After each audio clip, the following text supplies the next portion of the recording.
Hello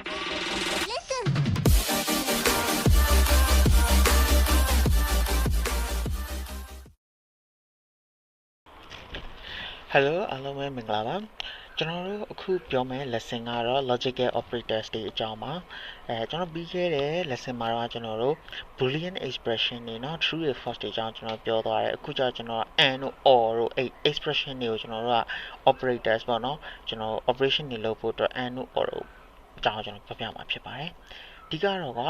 ကျွန်တော်ဒီမှာ summary လေးရေးပေးထားတယ်true နဲ့ true ဆိုရင်ကျွန်တော် true ရပါတယ် true နဲ့ false ဒီ false ပါ true or true ဒီ true or false ဒီ true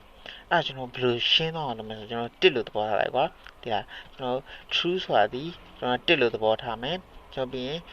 false ပေါ့နော် false ဆိုတာဒီကျွန်တော်တို့က0လို့သဘောထားလိုက်ပါမယ်အဲ့ခါကွာပြီးရင် and ကကြတော့ကျွန်တော်တို့ကမြှောက်ချင်း and ဒီ multiplyเนาะကျွန်တော်တို့ multiply လို့သဘောထားမယ်ပြီးရင် or ကကြကျွန်တော်တို့က sum เนาะကျွန်တော်ပေါင်းခြင်းအဲ့ဆိုလို့ရှိရင်က true and true ဆိုလို့ရှိရင်ကျွန်တော်တို့က1 and ဒီ multiply ဆိုတော့1နဲ့1နဲ့မြောက်လို့ရှိရင်ကျွန်တော်1ရပါတယ်ကျွန်တော်တို့ true and false ကို and လုံးမှာကြတော့ true ဒီ1 false ဒီ0အဲ့တော့1နဲ့3ညနဲ့ကိုကျွန်တော်တို့မြောက်လိုက်လို့ရှိရင်ကျွန်တော်တို့3ညရပါတယ်အဲ့ဒါကြောင့်မလို့ false ရပါတယ်အဲ့လိုပဲကျွန်တော်တို့ true နဲ့ true ကျွန်တော်တို့ true ဒီ1ဒီက true ဒီ1ကျွန်တော် or ဒီ sum ဆိုတာအပေါင်းဖြစ်ပါတယ်1နဲ့1နဲ့ကိုပေါင်းလို့ရှိရင်ကျွန်တော်2ရပါတယ်ဒါပေမဲ့ကျွန်တော်တို့ဒီဟာဒီကျွန်တော် binary ပေါ့နော်ကျွန်တော် binary code တွေကတော့1နဲ့1ဆိုလဲကျွန်တော်တို့က1ရထပ်ကိန်း1ရဆိုပြီးဖြစ်သွားကြမလို့1ဆိုအတွက်ပဲပြန်ထွက်လာတဲ့အတွက်ကြောင့်မလို့ဒါကိုကျွန်တော် true လို့ကျွန်တော်မှတ်လို့ရပါတယ်ပြီးရင်ကျွန်တော်တို့က true ဒီ1 false ဒီ3ည1နဲ့3ညနဲ့ကိုပေါင်းလဲ1ရတဲ့အတွက်ကြောင့်မလို့ကျွန်တော်တို့ဒီ true ပဲရပါတယ်ကြည့်ဒါဆိုကျွန်တော်တို့ example လေးနည်းနည်းကိုကြည့်ကြည့်လိုက်အောင်နော်ကျွန်တော် example ကိုကျွန်တော်ကြည့်ကြည့်မယ်ဆိုလို့ရှိရင်ကျွန်တော်ဒီဥစ္စာလေးကိုကျွန်တော်လည်းလိုက်ရေးကြည့်အောင်ပါနော်ကျွန်တော်စမ်းကြည့်ရပါမိတ်ဆွေ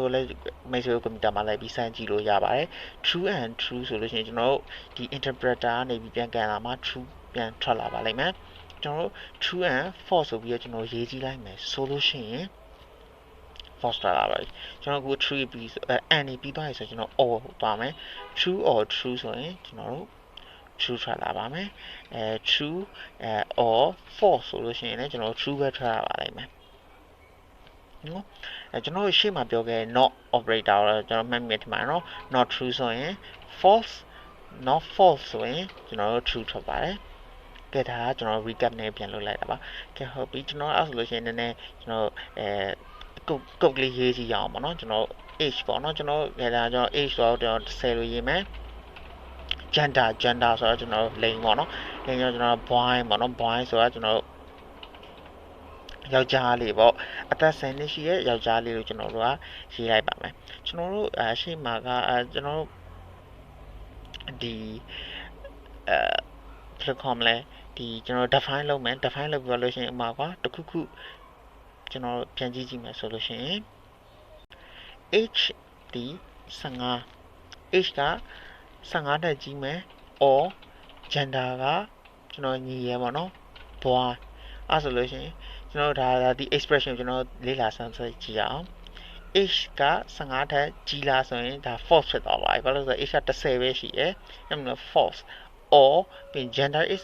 ကကျွန်တော်ညီမျှ is equal to boy ဆိုတော့ကျွန်တော်က boy gender boy ဖြစ်နေဒါ true ပါအဲ့တော့ကျွန်တော်ဒီဥစ္စာကြီးတစ်ခုလုံးကြီး expression ဒီကျွန်တော်တို့ age ကကျွန်တော် false ထွက်ပါမယ်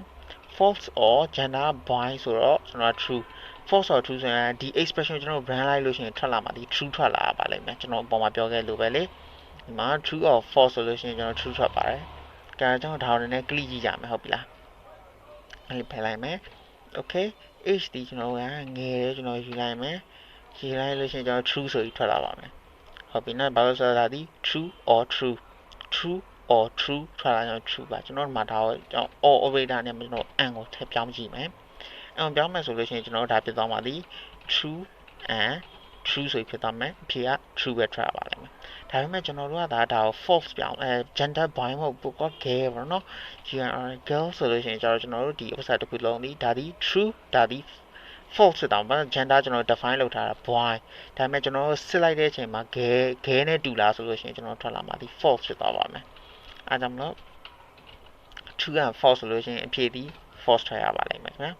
ဟုတ်ကဲ့ဒါကျွန်တော်တို့ဒါ logical operators တွေပေါ့နော်ကျွန်တော်တို့သင်ခန်းစာ recap ပြန်သွားကြပါမယ်ကျွန်တော်သင်ခန်းစာကတော့ကျွန်တော်ရှင်းပါတယ် true ကိုကျွန်တော်တက်လို့ယူမယ် false ကို3ညလို့ယူမယ် and ဒီ multiply အမြောက် or ဒီ sum အပေါင်းဖြစ်ပါတယ်အဲ့တော့ true and true ဆိုလို့ရှိရင်1နဲ့1နဲ့ကိုမြောက်လို့ရှိရင်ကျွန်တော်1ရပါတယ်အဲ့တော့ true ပါ true and false ဆိုလို့ရှိရင်ကျွန်တော်1နဲ့0နဲ့ကိုမြောက်လို့ရှိရင်0ဖြစ်တဲ့ကြောင့် false ရပါတယ် or ကကြာပေါင်းခြင်းမှာ1နဲ့1ကိုပေါင်းရင်ကျွန်တော်တစ်ပဲပြန်ရရကျွန်တော် binary မှာကြည့်ရတဲ့အတွက်ကြောင့်ကျွန်တော် true ပဲเนาะ true or true ဆို true ပါ true or false ဆိုလို့ရှိရင်လည်း true ပဲရဘာလို့ဆိုတော့1နဲ့3နဲ့ပေါင်းရင်တစ်ပဲပြန်ရတဲ့အတွက်ကြောင့်မလို့ဖြစ်ပါတယ်ကဲကျွန်တော်တို့ဒါလည်းကျွန်တော် example လေးပါ example လေးတေချာပြန်ကြည့်လိုက်ရင်ကျွန်တော်ရပါပြီဟုတ်ကဲ့ကျွန်တော်နောက်တစ် lesson တစ်ခုကိုဆက်သွားကြရအောင်